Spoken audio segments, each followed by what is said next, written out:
January 6, 1944. 8th Air Force Headquarters, High Wycombe, England. Major General Jimmy Doolittle stood in the office of Major General William Keeptainer, commander of the 8th Fighter Command, when something on the wall caught his attention. A sign hung prominently above Keeptainer's desk, its message clear and simple. The first duty of 8th Air Force fighters is to bring the bombers back alive. Doolittle read it twice, then turned to Keeptainer. "That sign needs to come down," he said, quietly. "It is wrong." Within hours, a new sign replaced it. "The first duty of 8th Air Force fighters is to destroy German fighters." This moment would mark one of the most consequential tactical decisions of World War II, a complete reversal of fighter doctrine that would shatter the Luftwaffe within weeks. What bomber crews initially called suicide and what some commanders labeled reckless would prove to be the strategic masterstroke that won air supremacy over Europe. The mathematics of aerial warfare were about to be rewritten, not through technological innovation alone, but through one general's willingness to sacrifice doctrine for results. The crisis had been building for months. On October 14, 1943, 291 American B-17 bombers launched a second raid on Schweinfurt, deep in the heart of Germany. The target was critical: ball-bearing plants that produced components essential for German war production. The Americans reached the target and dropped their bombs with devastating accuracy, but the cost was catastrophic. 60 bombers failed to return. Another 17 were damaged beyond repair. 600 men dead or missing in a single afternoon. American bomber crews faced odds that made completing a required 25 mission tour statistically unlikely. During the worst periods of 1942 and 1943, survival rates fell to between 25 and 35%. Lieutenant Robert Morgan, pilot of the famous Memphis Belle, one of the few crews to complete their tour, wrote in his diary that night, "We are being slaughtered. The fighters turn back at the German border, and we fly on alone into hell. The forts protect themselves well, but it is not enough. We need the fighters to go all the way with us, or we need to stop flying." The German fighters had developed devastatingly effective tactics. They would form up beyond the range of Allied escort fighters, then attack in mass formations. Head-on passes through bomber formations where closing speeds exceeded 600 miles per hour gave American gunners mere seconds to react. Fighters equipped with 30mm cannons and air-to-air rockets could destroy a B-17 with a single hit. The problem was simple. American escort fighters, P-38s and P-47 Thunderbolts, lacked the range to accompany bombers to distant targets. Over Schweinfurt, the escorts had turned back 300 miles from the target. The bombers continued alone, fighting for their lives against German fighters that could attack with impunity. General Henry Arnold, commanding general of the United States Air Forces, issued an ultimatum in December 1943. Unless the German Air Force is destroyed, Operation Overlord, the planned invasion of Normandy, cannot proceed. American bombers cannot continue to sustain such losses. Find a solution, or the strategic bombing campaign ends. The solution arrived in November 1943 in the form of a sleek silver fighter that would change everything. The North American P-51 Mustang, powered by a Packard-built Rolls-Royce Merlin engine, producing 1,695 horsepower at war emergency power, possessed capabilities that seemed almost impossible. With drop tanks, the Mustang could escort bombers 1,600 miles to any target in Germany and back. It cruised at 437 miles per hour, faster than any German fighter. At altitude, where the thin air challenged most engines, the Mustang's two-stage supercharged Merlin thrived. The fighter could reach 41,000 feet and fight effectively at heights where Messerschmitts and Wolf struggled. Captain Chuck Yeager, flying P-51s with the 357th Fighter Group, described the aircraft's impact in his combat report.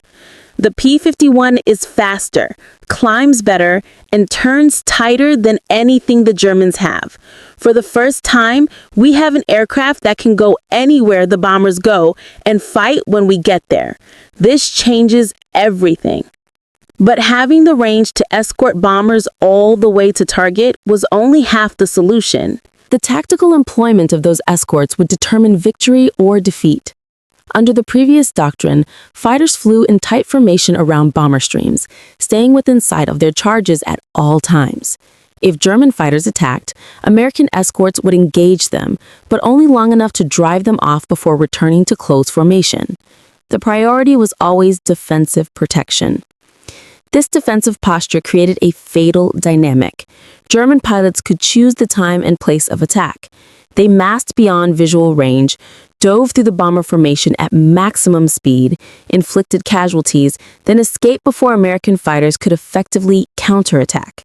The escorts reacted to German initiative, but never seized it.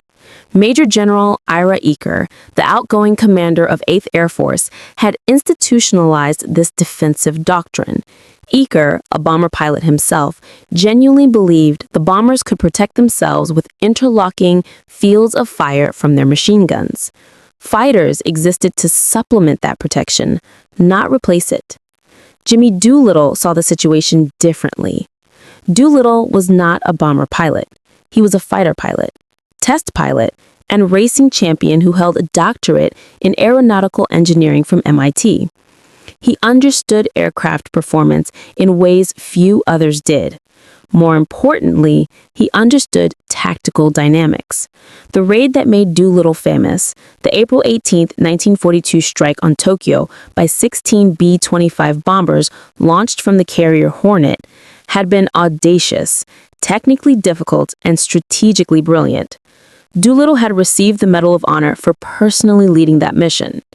Now, he commanded 8th Air Force with a mandate from General Arnold to solve the fighter problem.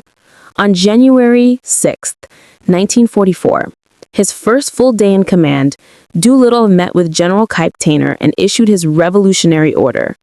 Fighters were no longer to stay defensively close to bombers. Instead, they would fly ahead of the bomber stream, ranging up to 50 miles forward and 25 miles to either side, actively hunting German fighters. After bombers completed their attacks and turned for home, American fighters would not return with them. Instead, they would sweep across Germany at low altitude, strafing airfields, destroying aircraft on the ground, attacking trains and fuel depots. The goal was not just to protect bombers, but to destroy the Luftwaffe completely. The order shocked American fighter pilots and terrified bomber crews. Colonel Donald Blakesley, commander of the legendary 4th Fighter Group, understood immediately. "This is what we have been asking for," he told his pilots. "Freedom to hunt. We are no longer shepherds guarding sheep. We are wolves." But Lieutenant Colonel Jim Howard, operations officer of the 354th Fighter Group, captured the bomber crew's perspective. "The men flying the forts and liberators think we are abandoning them. They believe fighters leaving them alone to hunt Germans elsewhere is insanity. They do not understand that killing German fighters before they reach the bombers is better protection than shooting them down after they attack." The bomber crew's fears were not irrational. They had survived missions only because fighters stayed close, driving off attackers. Now, those fighters would disappear over the horizon, leaving bombers apparently defenseless. Many crews believed Doolittle's order was a death sentence, written by a general who did not understand their war. The German reaction to the new American tactics would validate or condemn Doolittle's gamble. For the Luftwaffe, the winter of 1943-44 had seemed like approaching victory in the air war. Despite 3 years of Allied bombing, German fighter production had actually increased. Messerschmitt and Focke-Wulf factories delivered over 1,000 fighters monthly. German pilots had developed effective tactics against American formations. The heavily armed Sturmbannwagen 190 fighters carrying heavy cannons in underwing pods could destroy bombers with a single attack run. These were escorted by faster Mess 19 fighters, whose job was to tie up American escorts while the Sternbuck massacred the bombers. Major General Adolf Galland, commander of German fighter forces, believed the Luftwaffe was winning the attrition battle. In November 1943, he reported to Reichsmarschall Hermann Goering that American bomber losses were unsustainable. If we maintain this pressure, he wrote, the Americans will be forced to abandon daylight bombing by spring. But Galland's analysis contained a fatal blind spot. He focused on aircraft production numbers while overlooking pilot attrition. Germany was building fighters faster than the Allies could destroy them on the ground or in factories. But Germany could not replace experienced pilots at anywhere near the rate they were being killed in combat. In 1943, the Luftwaffe lost nearly 3,000 fighter pilots, killed, wounded, or missing. Training time for new pilots had been cut from 250 hours to 150 hours to meet demand. New German pilots were entering combat with barely enough skill to fly their aircraft, let alone fight effectively against experienced American aviators. Feldwebel Hans Dammers, a Mess 19 pilot with 8 victories, wrote to his brother in January 1944 describing the problem. The new pilots last 3, maybe 4 missions before they are killed. They do not know how to dogfight. They cannot work with their wingmen. They freeze when attacked. We veterans must protect them while also fighting the Americans. It is becoming impossible. The weather in early 1944 delayed the test of Doolittle's new tactics. Winter storms grounded bombers for days at a time. But on January 29th, when over 800 bombers launched against Frankfurt, the new American fighter tactics debuted. P-51 Mustangs from the 354th Fighter Group roared ahead of the bomber stream at 28,000 feet, flying in loose formations that maximized visibility and reaction time. They were not tied to specific bomber boxes. Instead, they hunted anywhere German fighters might appear. Near Bonn, the American fighters spotted a formation of 50 Mes 109s climbing to intercept the bombers. Instead of waiting for the Germans to attack, the Mustangs dove on them. The Germans, expecting to attack bombers at their leisure, suddenly found themselves fighting for their lives against fighters with superior speed and altitude advantage. The combat lasted 8 minutes. 13 German fighters fell. 2 Mustangs were damaged, but both returned to base. The remaining German formation scattered and never reached the bombers. Captain Don Blakesley, leading the 4th Fighter Group on a similar mission that day, described the new tactics' effect. We caught 20 Focke-Wulfs forming up over Cologne. They were slow, heavy with ammunition and fuel, climbing to attack the bombers. We had speed, altitude, and surprise. It was a slaughter. We destroyed 11 before the rest could escape. This is how you win a war. The bomber crews flying over Frankfurt that day noticed something remarkable. German fighter attacks, which usually began far from the target and continued throughout the bomb run, barely materialized. A few isolated attacks occurred, but the mass formations that had devastated previous raids never appeared. The new fighter tactics had intercepted them first. But the true test came in February 1944 with Operation Argument, soon known as Big Week. General Carl Sparks, commanding United States Strategic Air Forces in Europe, designed the operation as bait. American bombers would strike German aircraft factories in targets so important that the Luftwaffe would have no choice but to defend them with everything available. The goal was not primarily to destroy the factories, though that would be useful. The goal was to force the Luftwaffe into a decisive battle of attrition against American fighters that now outnumbered, outperformed, and outfought their German opponents. February 20th, 1944. Clear skies over Germany for the first time in weeks. Over 1,000 American bombers from England and Italy, escorted by hundreds of fighters, launched against 12 different aircraft production facilities, the largest single-day air armada in history. Major Erich Hartmann, Germany's leading ace with 352 victories, watched the American formation pass overhead and understood immediately what was happening. "This is not a bombing raid," he told the squadron. "This is a fighter battle with bombers as the excuse. They want us to come up and fight, and we have no choice." The Luftwaffe responded with everything available. Over 900 German fighters scrambled to intercept the American formations. The sky over central Germany erupted into the largest air battle in history. Contrails from thousands of aircraft crisscrossed at altitudes from sea level to 40,000 feet. But this time, American fighters were not tied defensively to bomber formations. They ranged across hundreds of miles of German airspace, attacking German fighters wherever they found them. On the ground, taking off, forming up, approaching the bombers, the Mustangs and Thunderbolts hunted relentlessly. Lieutenant Urban Drew of the 361st Fighter Group encountered a formation of Mes 262 jets, Germany's revolutionary new fighter, taking off from an airfield near Leipzig. The jets were fast and deadly once airborne, but taking off, they were vulnerable. Drew dove from 30,000 feet, screaming through flag, and opened fire on the lead jet as it lifted off the runway. The jet exploded. He destroyed a second jet before it could gain speed. The other jets scattered. Drew's combat report became legendary. "The jets are dangerous in the air, but they must take off and land like any aircraft. Catch them there, and..." This represented nearly 1/4 of all fighter pilots available at the start of the period. More critically, the losses fell heaviest on the most experienced pilots, the veterans, the men with dozens or hundreds of victories, the squadron and group commanders, the instructors were systematically killed. They died because they were the most aggressive, because they led from the front, because they tried to protect the inexperienced newcomers.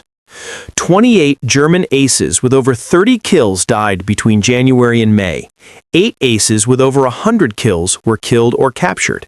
Each of these men represented years of training and combat experience.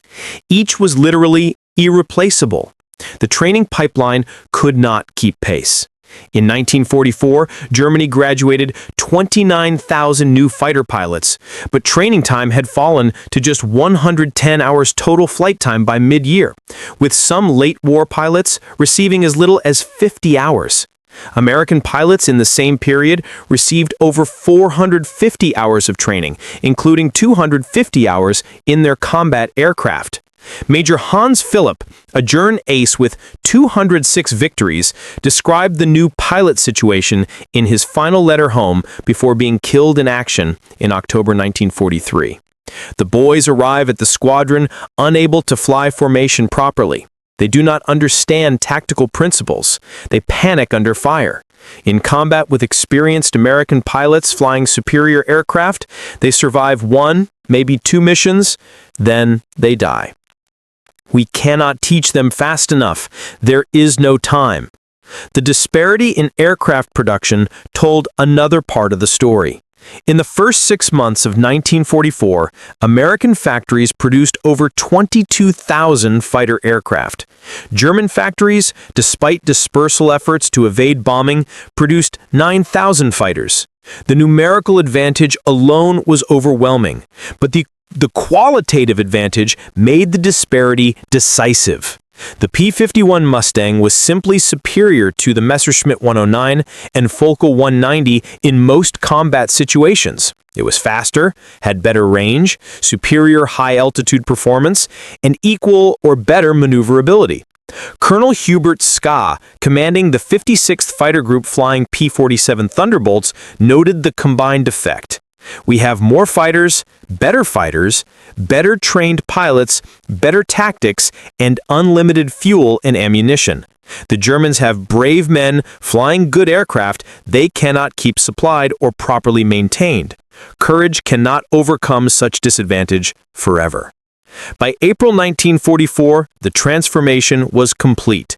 German fighter strength, measured in operational aircraft and pilots, had fallen to less than 60% of January levels. More importantly, the quality of the force had declined catastrophically.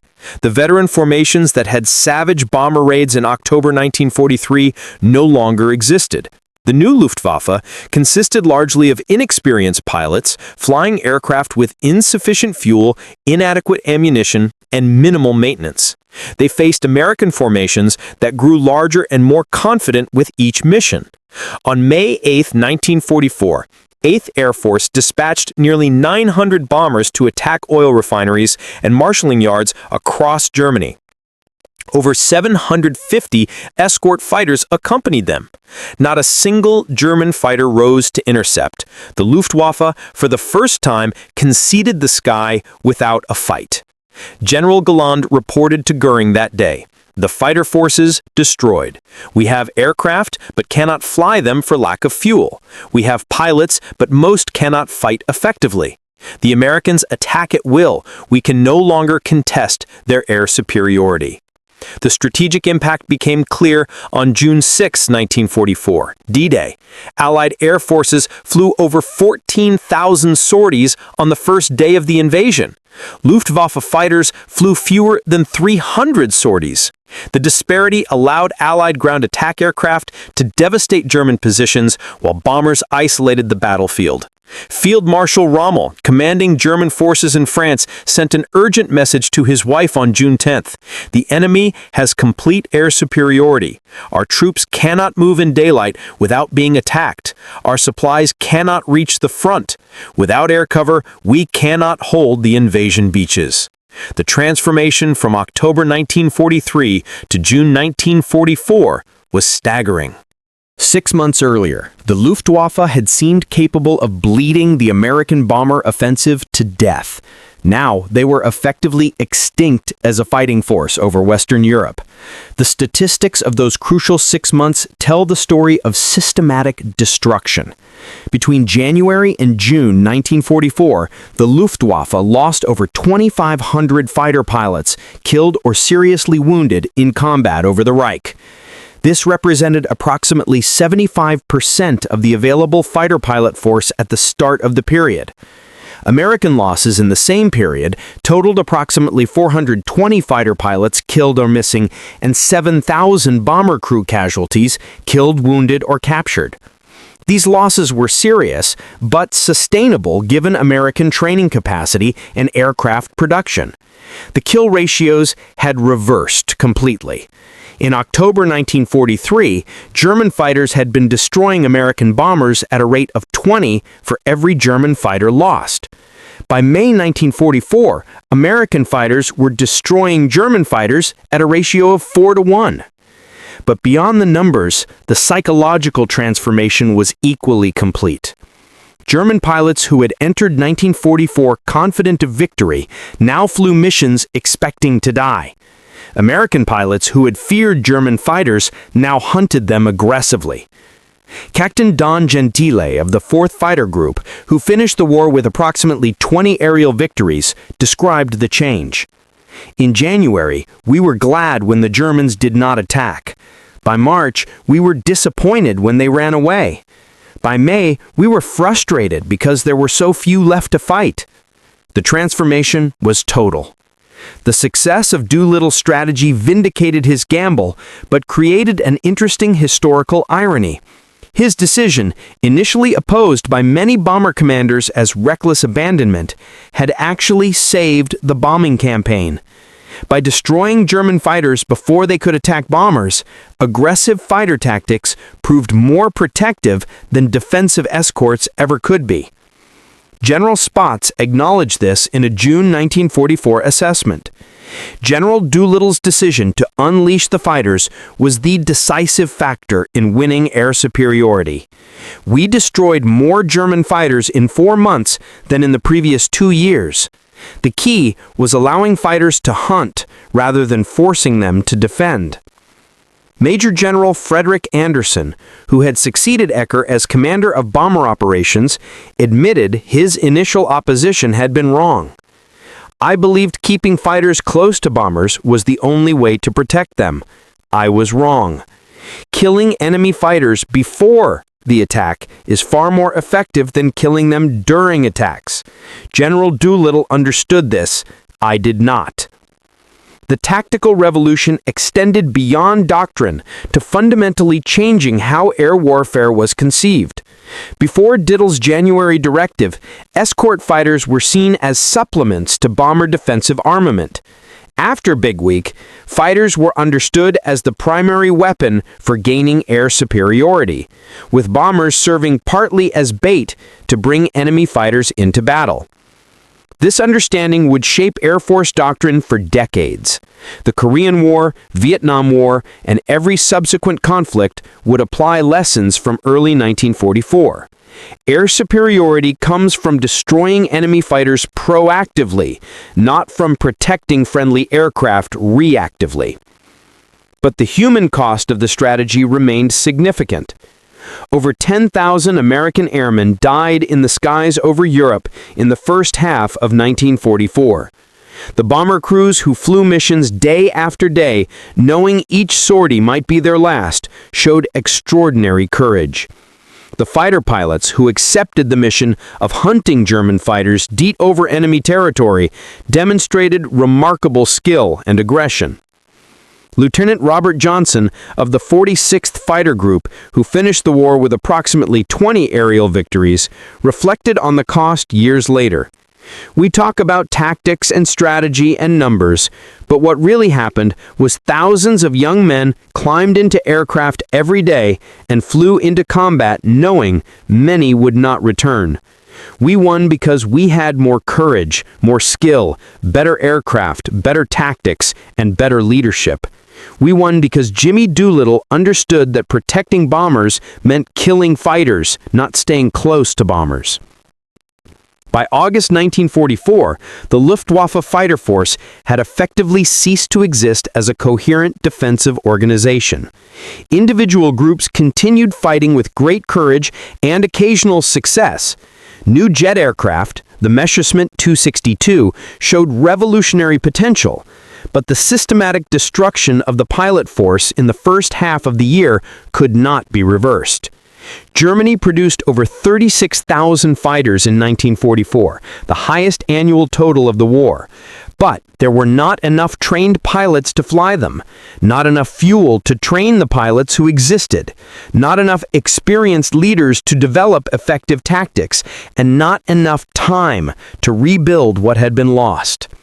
Captain Erich Rudolpher, one of the few German aces to survive the war with over 220 victories, summarized the situation.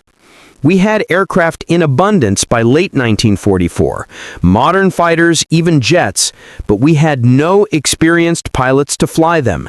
The Americans had killed all the good pilots in the spring. The war was already lost by the time our production peaked.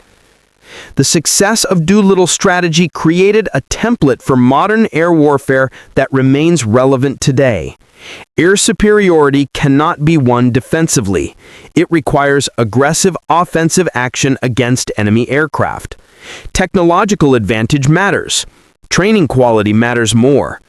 Numerical superiority is decisive only when combined with qualitative superiority.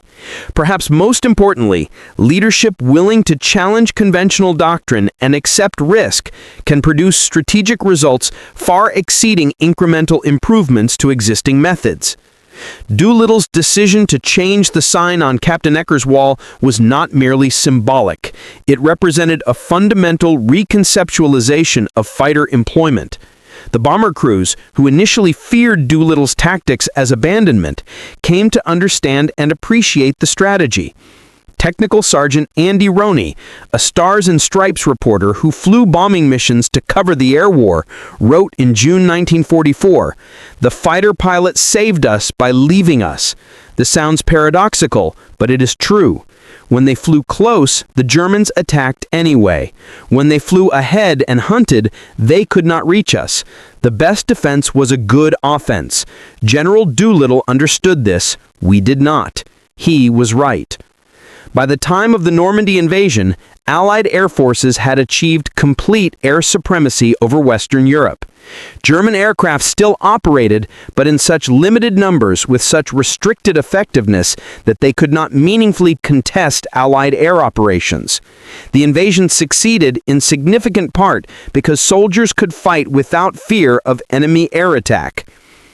General Eisenhower, Supreme Allied Commander, acknowledged this in his post-invasion assessment. The Air Forces gave us the one thing essential for success.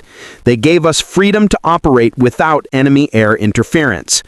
General Doolittle's fighter tactics destroyed the Luftwaffe when destruction was essential. History will judge this as one of the decisive campaigns of the war. The transformation from October 1943 to June 1944 stands as one of the most dramatic reversals in military history. In October, the Luftwaffe was winning the battle of attrition over Germany. American bomber losses were unsustainable. The strategic bombing campaign seemed doomed. 6 months later, the Luftwaffe was shattered. American bombers flew with minimal losses, and Allied ground forces prepared to invade France under complete air cover. The change was so complete and so rapid that German commanders struggled to comprehend what had happened. General Galland, in his post-war memoirs, identified the turning point precisely. When the Americans changed their fighter tactics in January 1944, they won the air war. We could fight American bombers. We could not fight their fighters and their bombers simultaneously. Once they freed the fighters to hunt us, we were doomed. The end was simply a matter of time. The final statistics of the campaign demonstrate its overwhelming success. Between January and December 1944, the Luftwaffe fighter pilots killed in action over the Reich.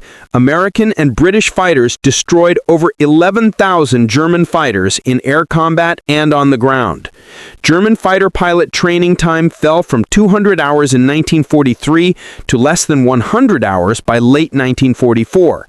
American losses in the same period totaled approximately 750 fighter pilots killed and 16,000 bomber crew casualties killed, wounded, or captured. These losses were serious, but sustainable given American training capacity and aircraft production. The kill ratios had reversed completely. In 1943, German fighters had been destroying American bombers at a rate of 20 for every German fighter lost.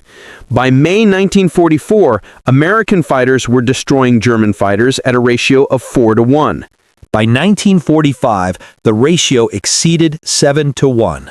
But perhaps the most telling statistic was pilot experience levels. In January 1944, the average German fighter pilot had over 200 hours of combat experience. By January 1945, the average was under 50 hours. The Luftwaffe had not run out of aircraft or fuel, though both were scarce. It had run out of trained pilots capable of effective combat. Doolittle's controversial decision had achieved precisely what General Arnold demanded. It destroyed the Luftwaffe as an effective fighting force before the Normandy invasion. It demonstrated that aggressive offensive fighter tactics were more effective than defensive escort tactics. It proved that winning air superiority required killing enemy fighters, not merely protecting friendly bombers. The human cost was high. Over 26,000 American airmen died in the skies over Europe during World War II. More fatalities than the entire United States Marine Corps suffered in the Pacific. The 8th Air Force alone suffered over 47,000 casualties. These men achieved air superiority through courage, skill, and sacrifice. For the German fighter pilots, the campaign was catastrophic. Thousands of young men, many still teenagers, climbed into cockpits, knowing survival was unlikely. They fought with courage and skill against overwhelming odds until death claimed them. The aces, the veterans, the squadron leaders, nearly all died in combat or were captured. Few survived the war.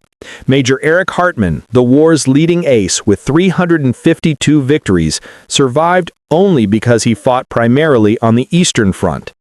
After the war, he acknowledged what had happened in the West. The Americans destroyed the Luftwaffe over Germany in 1944. They had better aircraft, more aircraft, better trained pilots, and superior tactics. We fought bravely, but we were overwhelmed. General Doolittle's strategy was brilliant. It cost us everything. In January 1944, when Doolittle ordered that sign changed in Keeptaner's office, many believed it was madness. By June, it was recognized as genius. The first duty of fighters was indeed to destroy enemy fighters. Everything else followed from that principle. The Berlin raids, the destruction of German infrastructure, the protection of ground forces during the invasion, all became possible because American fighters had systematically destroyed the Luftwaffe in 4 months of intensive combat. What had seemed reckless proved to be the only path to victory. 70 years later, when military historians analyzed the air campaign over Europe, they consistently identified Doolittle's January directive as the turning point. One decision, one change in tactics, one general's willingness to challenge doctrine transformed the air war completely. The bombers returned safely, not because fighters stayed close to them, but because fighters destroyed German fighters before they could attack. The counterintuitive truth that offensive action provides better protection than defensive posture became doctrine. Air forces worldwide learned the lesson. Control of the air comes from destroying enemy aircraft aggressively, not from defending friendly aircraft reactively. Lieutenant General James Doolittle retired from the Air Force in 1946, having commanded 8th Air Force, 15th Air Force, and 12th Air Force during the war. He received numerous decorations, including the Medal of Honor, multiple Distinguished Service Medals, and honorary knighthood from Britain. But of all his achievements, he considered the fighter directive his most significant decision. In a 1970s interview, Doolittle reflected on that January day.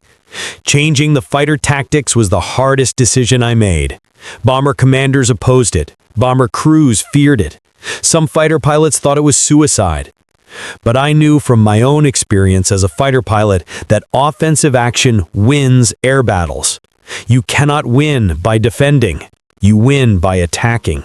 The losses were terrible, but they would have been worse under defensive tactics. We won because we accepted risk and attacked aggressively. The sign that Doolittle ordered removed from Keeptaner's wall in January 1944 now resides in the National Museum of the United States Air Force in Dayton, Ohio. Next to it hangs the replacement sign. Together they tell the story of a tactical revolution that won air supremacy in Europe. For bomber crews who survived the war, many credited Doolittle's decision with their survival. They had initially opposed the change, believing fighters leaving them to hunt Germans elsewhere was abandonment. Experience taught them otherwise. The best way to protect bombers was to destroy enemy fighters before they could attack. For the Luftwaffe, Doolittle's directive was the beginning of the end. In October 1943, they had been winning. The air war of attrition. 6 months later, they were destroyed as an effective force. The combination of American numerical superiority, technological advantage, training quality, and aggressive tactics proved overwhelming. The campaign from January to June 1944 demonstrates military principles that remain valid today. Offensive action defeats defensive action when both sides are roughly equal in capability. Superior training produces superior results, even when outnumbered. Technological advantage combined with tactical innovation creates decisive advantages. Leadership willing to challenge doctrine and accept risk achieves strategic results. But most importantly, winning air superiority requires destroying enemy fighters, not protecting friendly aircraft. This counterintuitive truth, understood by Doolittle and proven in combat over Germany in 1944, remains the foundation of air combat doctrine worldwide. The story of how one general's order to change a sign on a wall led to the destruction of the Luftwaffe in weeks is ultimately a story about understanding the fundamental nature of air combat. Doolittle understood that fighters are offensive weapons, whose primary purpose is killing enemy fighters. Using them defensively was a misuse of their potential and surrenders initiative to the enemy.